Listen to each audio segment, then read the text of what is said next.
All right, Chicago, we are back, and it is time to make some big-time decisions here once again in the offseason. Fresh off of another playoff loss this year, we were unable to repeat as Stanley Cup champions, but that is okay because I am going to hopefully make the right moves here, and we will get back on top of the mountain.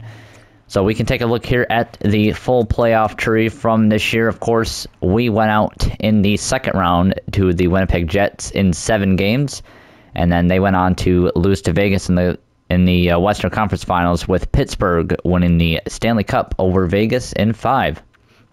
So there is the full playoff tree with all the playoff teams this year. And then one thing we forgot to look over last episode was the awards, and we know that Connor Bedard is going to take home some hardware this year, so let's go ahead and go through this. So Stanley Cup obviously went to the Pittsburgh Penguins. We obviously also won the President's Trophy for the second time in 3 years, and then there was the Stanley Cup final matchup. Art Ross going to Connor Bedard for the first time in his career, as well as the Hart, which was expected. This is actually his second Hart Trophy. He won one 2 years back. Pellica with the Norris, so that's good to see. Again, we're in the running for that two times in 3 years. Kyle Connor, the Lady Bane. Hanula from the Jets as well with the Calder Memorial. Leon Draisaitl winning the Conn Smythe over there in Pittsburgh with their big cup win. Vezina going to UC Saros, and William M. Jennings going to our goaltending tandem as well.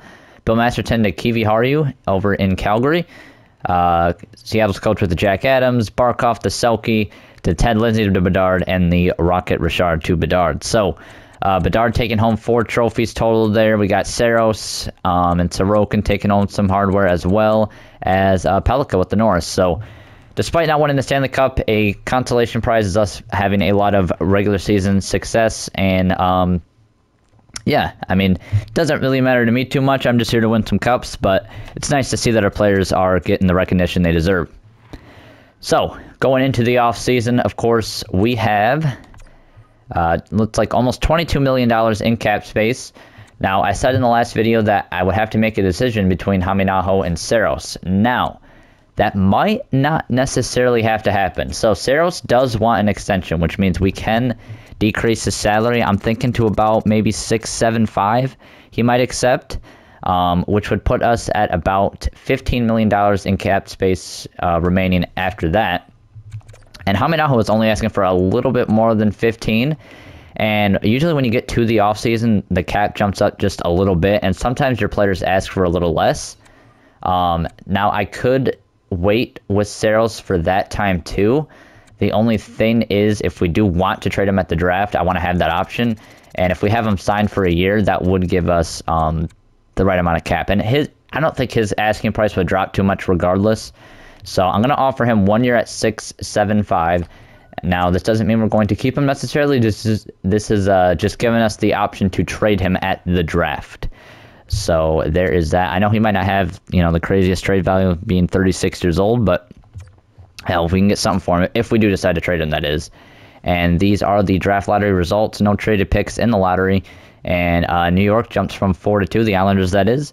And then after that adjustment, the rest from 5 to 16 stays the same. So a pretty straightforward draft. We didn't even get to retirements last time. So Saros does extend. Let's see, retired players here. Jonathan Huberdeau calls it quits in Calgary. Tarasenko, who we had, right? Did we have him for... No, we didn't. That's right. He was on Tampa. We faced him in the playoffs. That's right. Tarasenko retired. We faced him in the finals when we won the Cup. Mark Stone retires in Minnesota. Former Blackhawk Teravainen, among others. And then goaltenders, we have John Gibson, Bennington, former Blackhawk, Kevin Lankinen, among others as well. So a pretty strong retirement class. They usually become, very strong classes as you go on because players retire on the same age. So there is that as well. And so, yeah, let's get into the draft here. I'm not really familiar with our draft capital for this year, but we've had good draft capital in the past, so I'm sure we have a few picks here. as Vancouver's looking to trade the 3rd pick. And outside of that, it is slim pickings. Edmonton. Okay, so we have 2 first-round picks, 28, 29. That's right. We have Buffaloes. I do remember that. And so yeah, let's take a look at our draft capital for this year, because these drafts start to become important. Because if we have to do a rebuild anytime soon, these are the picks that matter. And yeah, we actually do have a decent bit of draft capital. Now, the good thing is we do have a plethora of prospects. Markov is NHL ready. Coleman is almost there. These guys are medium elite, which could still, I know Jolkinen's, he's getting up there, so he's got to, hurry the hell up. But, and then actually there was one player I wanted to show you guys. Was it Coleman? Yeah, so Theo Coleman was the enforcer guy that we drafted a few years back, and he is actually developing pretty well. But, I mean, look at his stats. He had almost 200 penalty minutes down there in Rockford. So he can be a fun player to use if he can get up to NHL level. But yeah, we can even put him as like a forward if we need to, because, with him being an enforcer, so he can just go out there, take a bunch of penalties, just start fucking hitting people, whatever. But yeah, so Pollock right there, our big draft pick last year, 9th overall. You could argue we made the wrong decision with that, as there was a medium elite that we were also debating, but hey man, I really thought he was going to be medium elite when I drafted him, so that one is on me. If we wanted to trade for this 3rd pick, there is Bruce Holland, who looks great. There's Dwayne Neal, who looks solid as well. Caleb Brashear, also very solid. I think Holland looks the best out of those guys. Yeah. And then looks like Marshall Rhodes is going to be the 1st overall selection by Calgary here in a minute.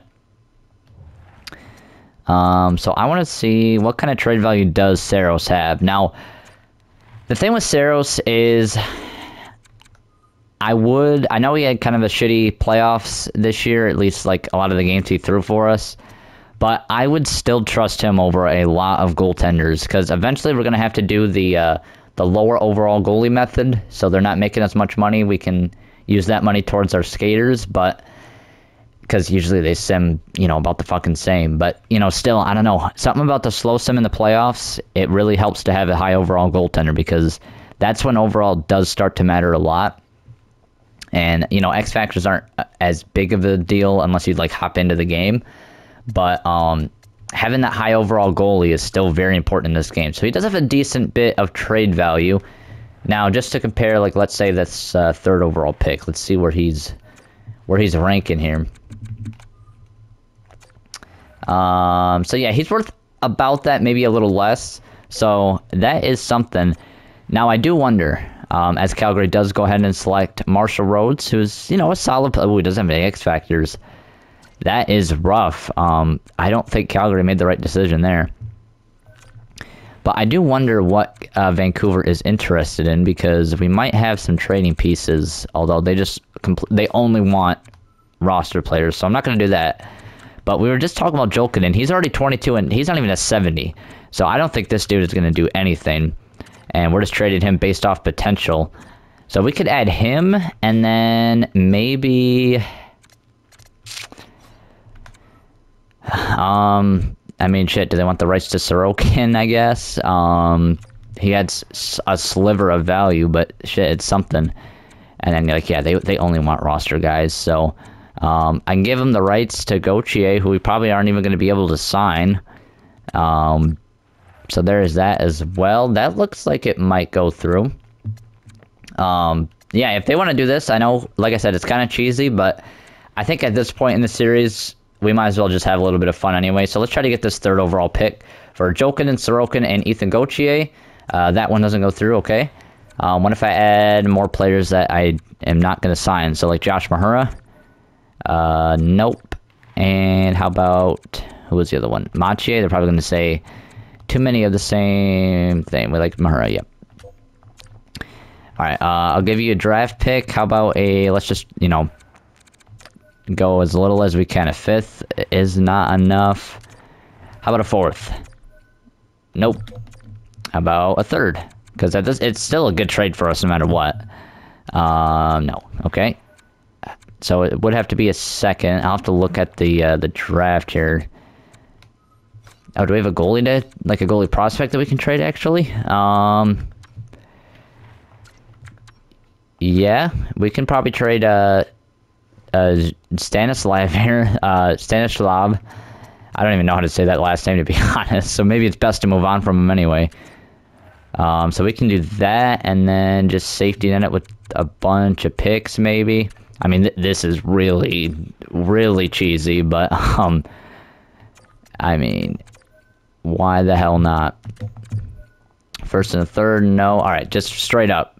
All this for that third overall pick. Will that go through? No. Okay. Let me take off Mahura, because I don't think he's adding anything. And let me add a fifth. Will that go through? Still no. Okay, so they kind of know the worth of this pick. How about a third? No. Alright,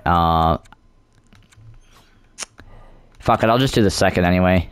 So, because this is more realistic anyway. So, Jolkin and Sorokin, Gauthier, this goalie, and a second-round pick for the third overall pick. Still no. God damn. Shit, that's something I want to take off. New York is going to make their pick. It is going to be Bailey. Toby Bailey. Defensive defenseman. Okay, before I make this, we only have like about 3 minutes to work with, but before I make this pick, is there anybody around that like 60 range that is looking good? Looking like a steal.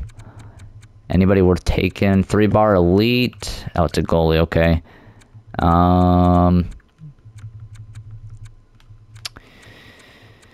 No one is popping up. We have Fawcett, who looks mediocre.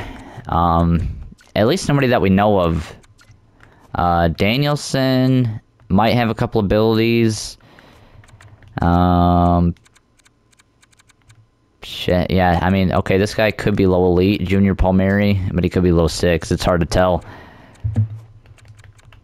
Yeah, it's just, it's nothing crazy. So I wouldn't mind trading a second round pick. So let's talk to Vancouver again. And let me add in goalie prospect and Jolkinen, who are kind of the main pieces to this trade. And then I can add, shit, if they want both seconds, honestly, I will do that. And then safety net this a little bit. See if that goes through. Nope. How about for the 2/3? No. How about another third back? Still no. Alright, straight up. Goalie prospect Jolkinen in 2 seconds for the third overall pick, and that one is accepted. Alright.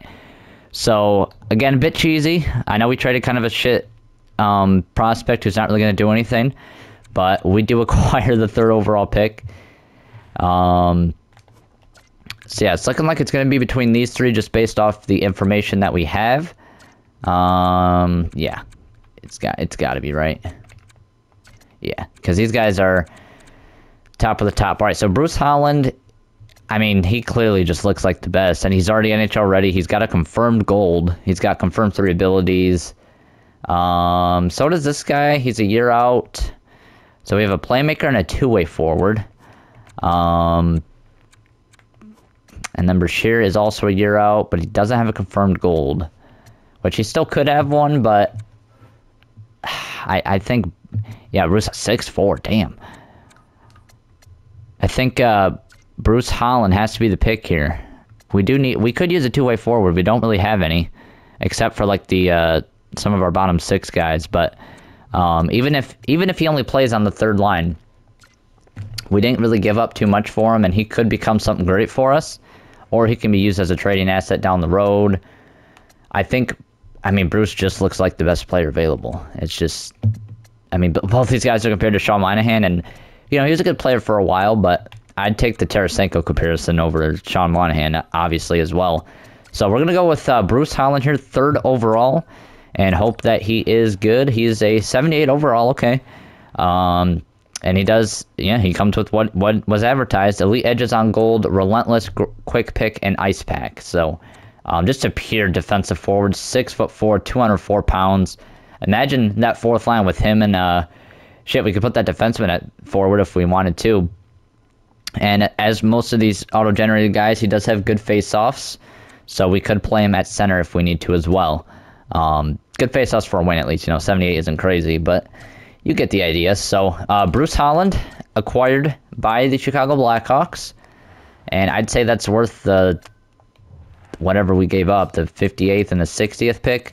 So we'll have to watch out to see what Vancouver does end up selecting there, just to see what happens. And we still do have our first round picks later. I just completely forgot about our first round picks. I guess I could have traded one of them to move up. Would have been a little more realistic, but let me see here. Is there anything around this pick? Sterling's probably okay.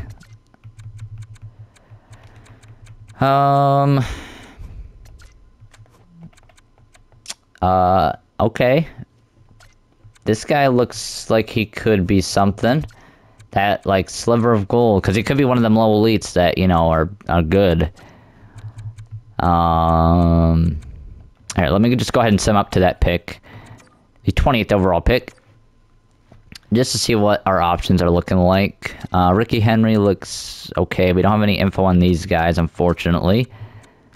Damn, 5 years out for this high. We do have a confirmed top 4, 2 years out, with a couple of zone abilities, or superstar abilities. We could take these two back-to-back, Hillen and DeSantis. Because they honestly look like the best options, just based off the information we have, although the Solani comparison, I mean, this guy could be good, but just because we don't have the info, I probably will not select him. Although, no. I mean, like I said, he could be great, but only because I know how that felt last time, where we didn't have enough info on somebody and we took a risk and it didn't work out. So I don't know, but I think I do want to do that strategy, and there could be better players here, but we just don't have enough information. So I think we'll go with Hillen and DeSantis and just hope that he is low elite and does have some ability. He is 5'8", 173. This dude is fucking smaller than me somehow. So he's got to be a sniper at that height. There's just no other way around that. So yeah, let's go with, I know, what's his name? Kai right here. He's pretty, intriguing. 2 years out, maybe. Damn, no weaknesses. That is crazy. But I mean, so is this Wall guy, and he could be like a top 6, but he doesn't have any abilities or nothing. But neither does it. I don't know. So let's just go with what we know. So Noah Hillen, we're gonna select first, and he is a 70 overall with the 2 superstar abilities. So we'll take that, a solid prospect. And then with our next pick, this is the big one here. We're gonna go with Pat DeSantis, and he is low elite, 62 overall. Has send it on gold, puck on a string, throw it on quick draw. Yep, that's a good pick. And I said he was going to be a sniper no matter what, and he's a playmaker. So completely opposite. But, yeah, he's still got a decent shot category for his overall. Yeah, this was a great pick right here. He could be a late, he might not be here for a couple years, only has 62, but, man, if he's one of the low elites that can jump, and overall, that will be huge. So we just continue to add a plethora of prospects to our team. So let's just sim up to the next pick, 67, and I am interested to see what Vancouver took with 58 and 60. Unless they traded it. Oh no, these are probably it right here. 63, 64. Yep. So 60. They got Jacob Kaminsky, who is mid, just top 9 guy. And okay, so they did take a medium elite goalie here, Gabriel Calder. So, or Gabriel Calder, Gabriel. That's definitely Gabriel. Gabriel Calder. So he's a solid prospect. I mean, low overall, but at least they did get something for him. I'm glad that I didn't just completely fuck them. And I hope the best with Joker, and I hope he actually does develop. As long as they don't kick us out of the playoffs or anything. So, there is that. With this next pick, we do have Danielson here. How do I pin right there? Square. DeAndre Tucker's a long shot. Fawcett, again, 3-bar, top 6, but he's probably top 9. I'm just looking for guys who might have X factors. Who was that had it? Castles. I don't know. Junior Palmieri could be low elite. Another shot in the dark. I'll pin him though, just because I don't know. I kind of like risking it. He could be a low 6 or whatever. Pedro Stone as well. Mark St. Louis. That is close enough. Yeah, there's nothing that's crazy. This guy is a gem. Oh, we do have a confirmed medium elite at 2 years out. I mean, okay, I know he's 19, but damn. When is our next pick after this, by the way?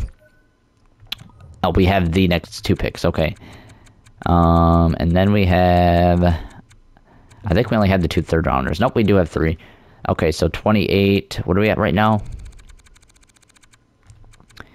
We're at 3, so that is 25 picks away, so we would have 92.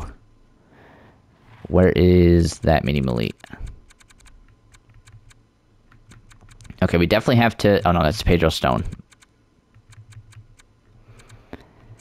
It's at 97, so he could be available. Don't know if I want to risk losing him, though, so I might take him with the next pick. But we can use this pick with, you know, whoever we want.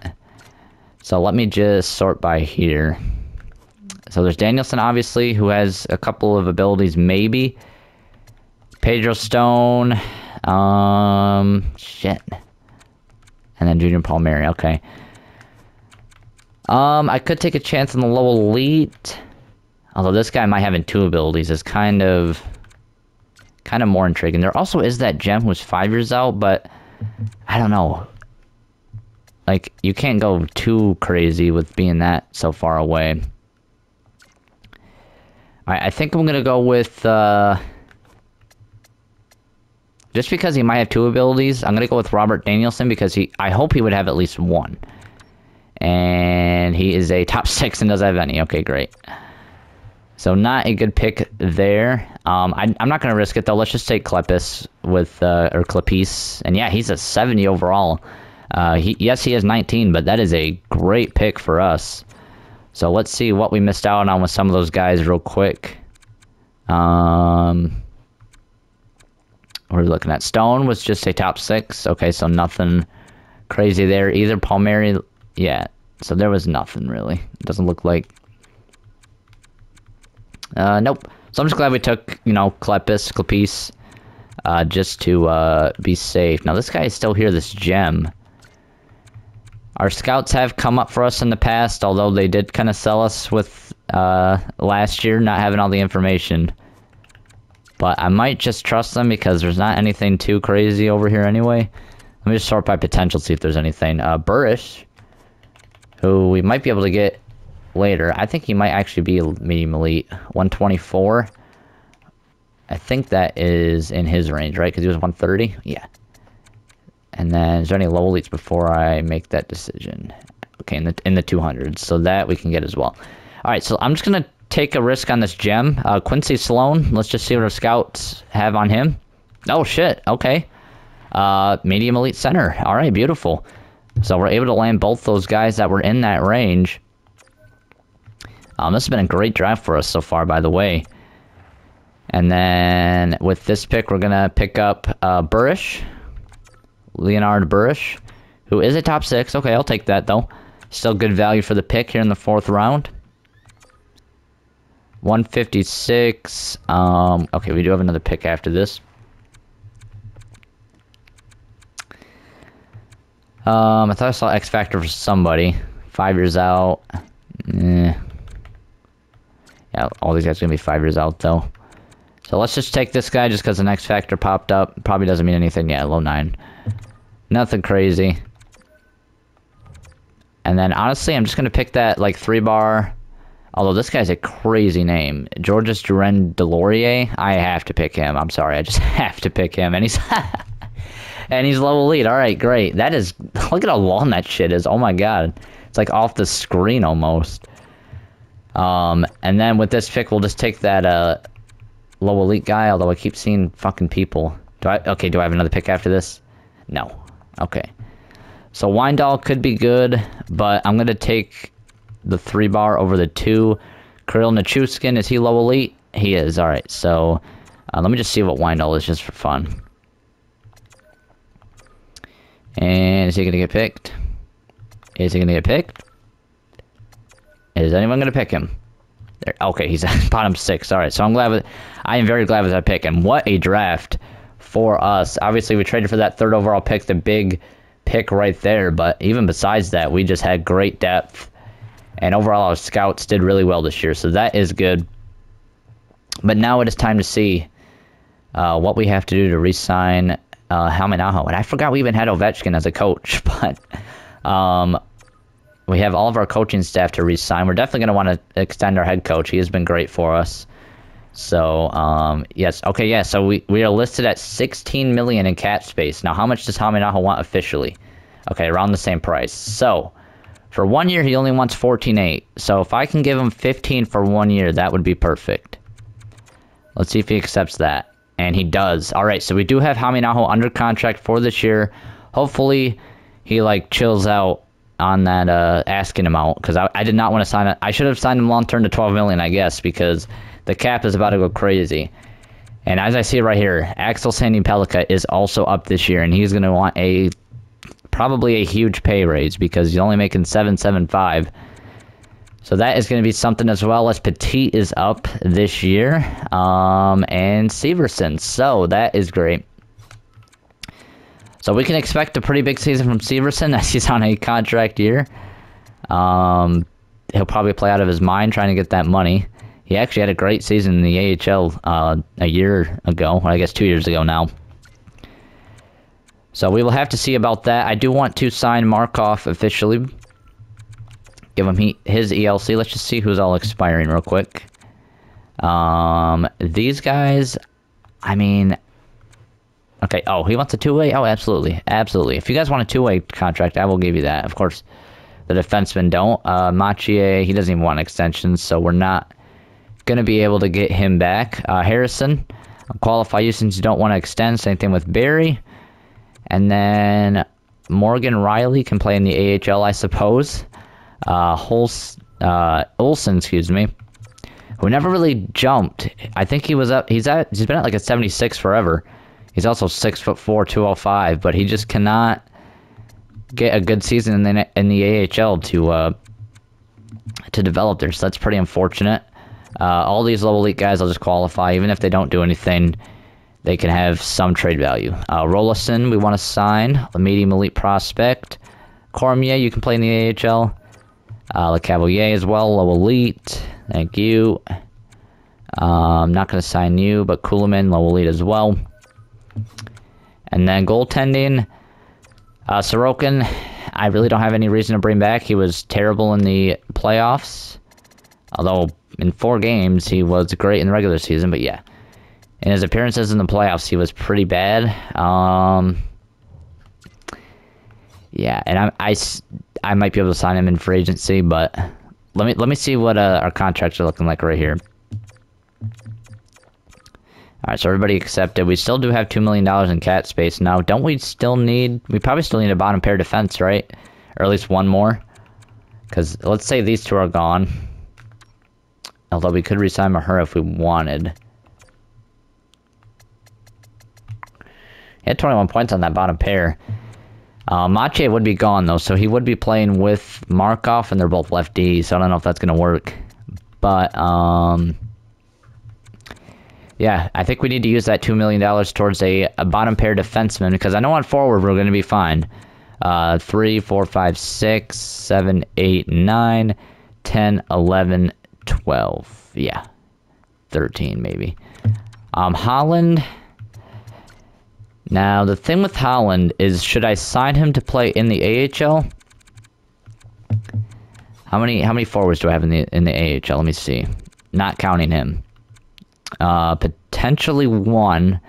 I'm going to skip out on him for now. 1, 2, 3, 4, 5, 6, 7, 8, 9, 10, 11, 12. But he would help that team a lot. Yeah, I mean, he's listed as a minor scoring forward, so I don't want to stun his growth any, so we'll sign him.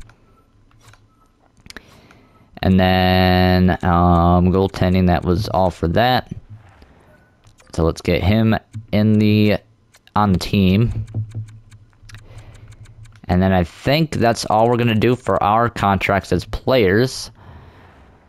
Now, I'm looking at this, and I almost wonder if we want to make a split. No, because I was gonna suggest trading Caswell because he hasn't been incredible, but oh, actually last year he wasn't bad.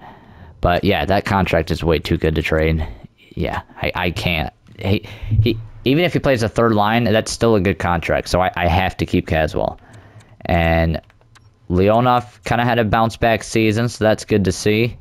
I hope we can get up to that goal scoring pace, though. Again, that'd be nice. But I mean, if Bedard's doing these kind of numbers, I guess it's not necessary. So, but yeah, potentially, or you could argue equally as important. Let's re-sign our coaches here. So Iliakis, we have to get up to the max, of course. So we'll be here for a minute, but I guess while I have a second, I did want to announce, I don't know if I said this in any of the previous videos, but I did get approved for my apartment, which is exciting, nerve-wracking. Gonna be honest, it's kind of a mix of emotions, but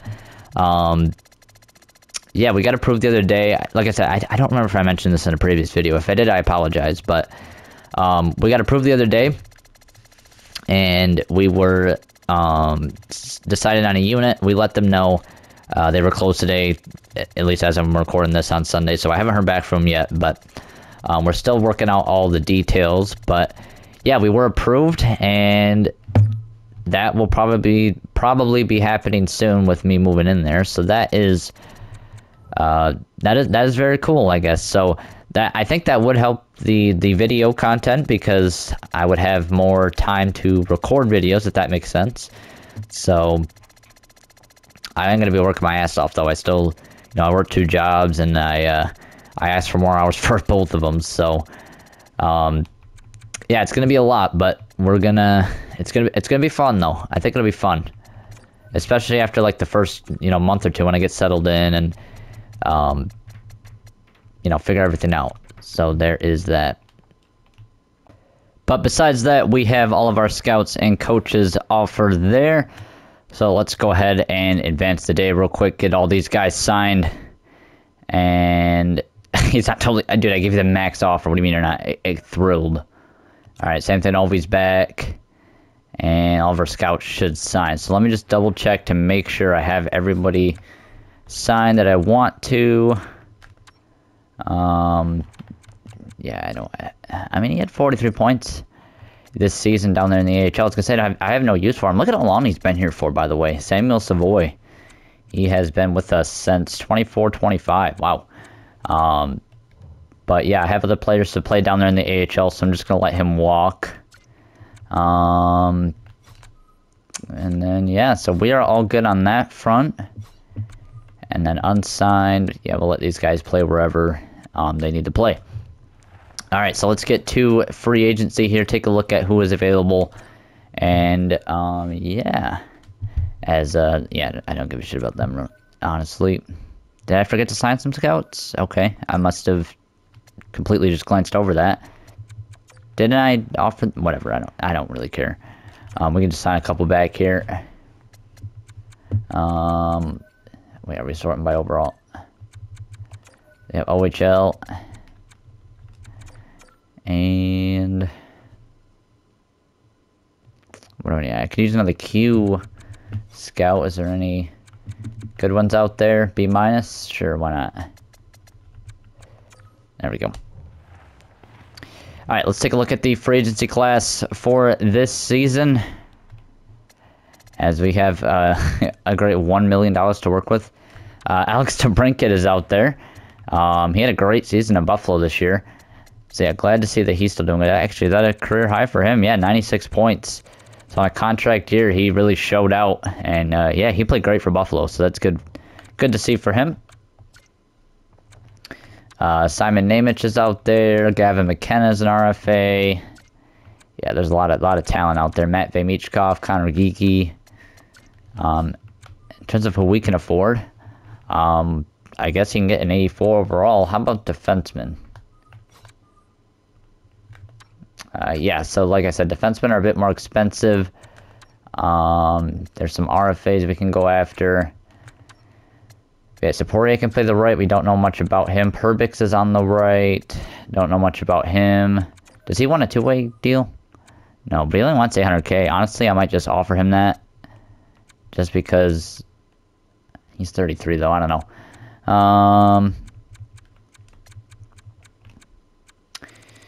So who else? It was him and Poirier wants 1.2. Desharnais, he's 35 now. Damn. There's Will Borgen, Hellison, all defensive pairings potentially for him. It's a depth defender, so we could offer him a contract. I'm also going to offer Perbix just because he's not asking for a lot, but I'll just pay him what they want. And then we can worry about a backup some point down the road. Or at least, here, let me get these guys signed. And then see what my cap space is looking like. Okay, those two scouts signed, which is good. And then Perbix signed, and so did Helson. Okay, so we got the defenseman. And then we still have 1.7 to sign a goaltender. Yeah, it's just whoever the hell you can trust. We could go after a high overall like Trey Augustini or Dylan Garand. Augustini hasn't been bad. Anybody with any X factors? I don't. Well, there's Spencer Rotzloff, but he is an RFA. Georgiev's been solid. Usually the veterans do pretty good. Diable. It's been okay. Emil Vinny. Drenko. Oh shit, it's fucking scrolling glitch. Any like real old goalies. Aiden Hill, who just won the Stanley Cup. Yeah, nobody. Ivan Prosvetov, former Saginaw Spirit, shout out. He's been pretty good. But, oh, that's AHL, never mind. So, I could go for the higher overall. I think we did that one time where we had like an 84 overall backup goalie and it didn't really work. Now, Augustini has been good though, so that is the only reason why I want to give him a chance. But I think it's either him or like, I don't know, like Diable's got an X factor. He actually wants more than the other dude. It is only tip jar though, which isn't like crazy. Or Georgiev's out there. Oh, that was in the AHL. Okay, NHL. I mean, yeah, he hasn't been great, honestly. I was just looking at that one stat. I mean, we might as well sign Augustine just because he'd have the highest value, and then we can trade him if we need to. And he might have a little bit of value, so I'll sign him there. Make sure he signs, and then we'll see what our lines are looking like going into next season. And, yep, so he signs. Alright, so let's just sum up to next season. Hopefully some of our RFAs just accept their qualifying deals. Yep, as I can see them piling in right now. A lot of the low elites that are getting up there in age. So it's going to be their last chance to really prove themselves. Most of them probably going to, if not all of them, still going to be in the AHL. But hopefully they can find their footing. As here we are for the start of the season. First line, we're going to obviously keep the same. And then Leonov. They want to put De Silva there. But I feel like I should start with Caswell still. Holland's actually up here in the NHL for whatever reason. Gauthier's up to an 82. Do I have any guys down here that should be up? Not necessarily. Alright, well first of all, let's take Holland out for Gauthier. Move him back down there. Nazar can play center. Petit still lists as a third liner. Severson, McAllister, Gauthier. We can keep that fourth line. So we pretty much, the forward court's pretty much the same, just overall differences from the offseason. And then, holy hell, those two did not work well together. How about Hellison? That works, all right. So it's going to be Drew Hellison in there on the bottom pair with, was it Sergei? Yep, Sergei Markov making his debut here on the team. Now the question is, what do we want to do with this? So Sharp and Kasparaitis was the pairing last year.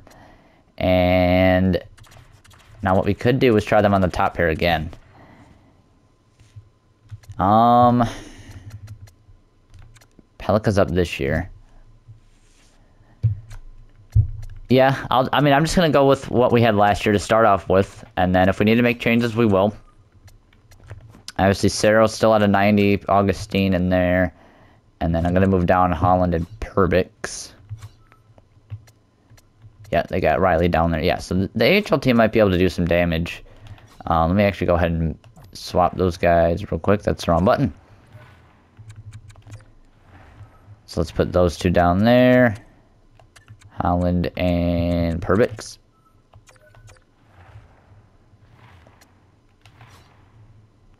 And then let's go best lines. Make sure. Okay, Holland is not playing the third line. Absolutely not. I'm surprised they do not get any chemistry despite having all those X factors. Oh, because these guys cannot play on the first line. All right. Barry can play the second line then. If I do something like that, like put Purcell there. Power forward, sniper, two-way forward. I guess he would be the playmaker on that line. But they don't fit on that first line. What's Moen? He is a power forward. God, we have too many fucking people. Medium elite, you're going to get moved up. In fact, I might want to do something like that. And then... Wow, this chemistry is shit. Maybe I need to get a different AHL coach or something. Maybe I should worry about it. Medium elite, you need to play a higher line. At least defensively, we're looking good. And then in goal, who do we have? Galchenyuk and Cunningham. That works for me, honestly.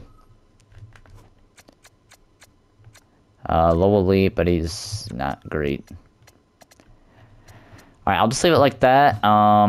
For now, maybe I'll take a deeper look at that in the next video. And speaking of deeper look, I'll do all the power play and stuff at a different point. But this is pretty much what we're setting up to look like for this next season. I'd say team's looking pretty good as usual. I'm honestly surprised that Silva never got a jump. Like, he's been consistently fucking great. So I don't know why he's not improving. I mean, maybe giving him more ice time would help, but I don't know. I just, Caswell is an 87, and despite not having, I mean, shit, De Silva had more points than him last year. So maybe I do try that. Maybe we'll try that to start. We will try that to start. I decided on that. And then who's got the best face-offs? Easily Nazar. And then, yeah, that's just, he's going to have to play the right wing. That's all right. And then fourth line's the same. Top line's the same. And that is what we're looking at. So, captaincies, again, I think we already have our leadership group's been the same for a while. So there we are. We are ready for this upcoming season. Of course, we'll have to see what kind of lines are going to work for us this year, but I'm sure we'll be a playoff team. I hope we're a playoff team. And, we're in cup or bust territory ever since even before we've won, we've been in that, type of mindset. But especially now that we know what victory tastes like, we want to get right back to the top of the mountain. So thank you guys so much for watching this video. If you missed the last one, it will be linked in the description, and as well I have a playlist made, of course, for all the videos in this series. Go check out my MLB series that I started. We're starting to find our footing, moving on up, hopefully, to the MLB soon. But yeah, thank you guys for watching this one. Thank you for the support recently, and as always, you guys take care.